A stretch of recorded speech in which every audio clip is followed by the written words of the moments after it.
গতকাল যাদবপুর বিশ্ববিদ্যালয়ের তৃণমূল কংগ্রেস ও পশ্চিমবঙ্গের শিক্ষামন্ত্রী ব্রাত্য বসুর গাড়ির ওপর হামলা ও অধ্যাপক নিগ্রহের প্রতিবাদে ব্যারাকপুর 2 নম্বর ওয়ার্ডের পৌরপিতা সম্রাট তফাদার এই নিন্দা ও প্রতিবাদ করে। সিপিএম নেতা মোহাম্মদ সেলিমের কুশপুত্তলিকা পোড়ানো হয়।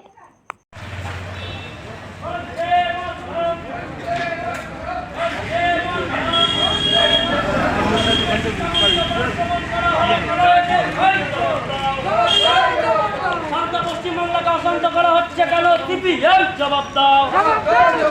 বন্দে মাতরম, বন্দে মাতরম, বন্দে মাতরম, বন্দে মাতরম। শিক্ষামন্ত্রীর ওপর যাদবপুরে আক্রমণ করা হলো কেন? বন্দে মাতরম, বন্দে মাতরম। বন্দে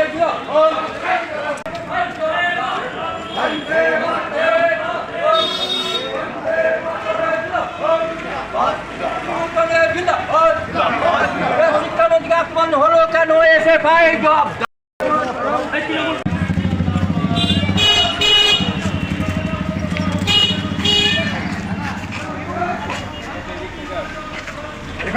শিক্ষামন্ত্রীর ওপর আক্রমণ হলো কেন? সিপিএম জবাব দাও। শিক্ষামন্ত্রীর ওপর আক্রমণ হলো কেন? এসএফআই জবাব দাও। মোহাম্মদ সেলিম জবাব দাও।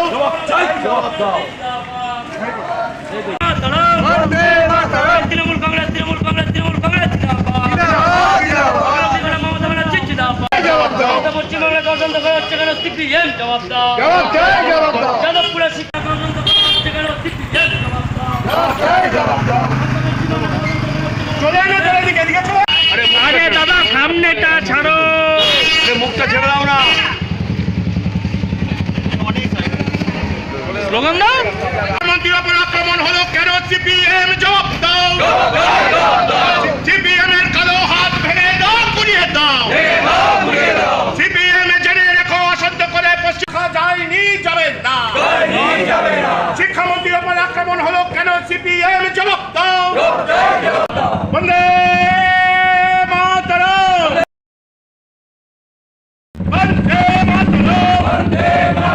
সিপিএম এর কালো হাত ভেঙে দাও, গুড়িয়ে দাও। বিজেপির কালো হাত ভেঙে দাও, গুড়িয়ে দাও। সিপিএম এর কালো হাত ভেঙে দাও, গুড়িয়ে দাও। বিজেপির কালো হাত ভেঙে দাও, গুড়িয়ে দাও। শিক্ষামন্ত্রীর ওপর আক্রমণ হলো কেন? সিপিএম জবাব দাও। করা হলো কেন? সিপিএম জবাব দাও।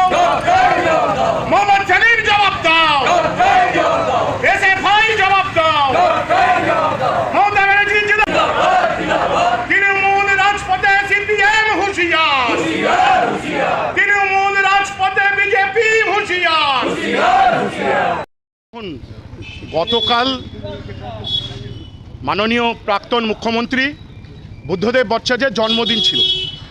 তৃণমূল কংগ্রেস সৌজন্য রাজনীতি দেখাচ্ছে, আর বুদ্ধদেব ভট্টাচার্যের দল গণতন্ত্রকে হত্যা করার জন্যে যাদবপুরে তাণ্ডব চালাচ্ছে। তৃণমূল সৌজন্য রাজনীতি করছে, আর সিপিএম গুন্ডামো করছে। আমাদের শিক্ষামন্ত্রী, আমাদের শিক্ষক শিক্ষিকা, আমাদের অধ্যাপক ওমপ্রকাশ দাত্রীকে অনেক অধ্যাপকদের মেরেছে, আমাদের দপ্তরকে জ্বালিয়ে পুড়িয়ে দিয়েছে। সিপিএমের মুখ একটা, মুখোশ একটা। আমরা বুদ্ধদেব ভট্টাচার্যের জন্মদিনে সৌজন্য দেখাচ্ছে আমাদের নেত্রী, আমাদের নেতা সৌজন্য দেখাচ্ছে, আর ওনারা গণতন্ত্রের হত্যা করার জন্যে যাদবপুরে গুন্ডামো করছে, তাণ্ডব করছে, শিক্ষামন্ত্রীকে মারছে। আর মোহাম্মদ সেলিম অগণতান্ত্রিকভাবে বাজে কথা বলছেন।